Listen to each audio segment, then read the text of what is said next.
Hello, traders. Today is Monday, July 7th, and this is my analysis for the US dollar yen, and we're going to be on the 1 hour time frame.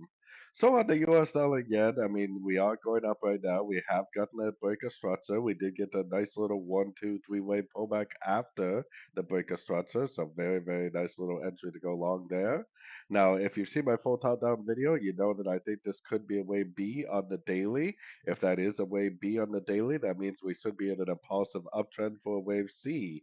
This wave C should take out the high of this wave B over here. So if that's the case, then it will likely bounce off these Fibonacci retracement levels, but it will likely continue to make higher lows, higher highs, higher lows, and just continue the series of higher highs, higher lows on around this 1 hour to 4 hour time frame.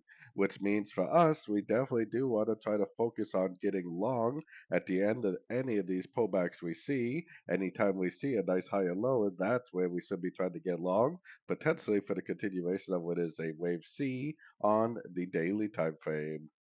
So, anyways, don't forget to check out my free Discord channel, linked down here in the corner. Take a look at my website, fxpipcollector.com. And as always, thank you for watching and happy trading.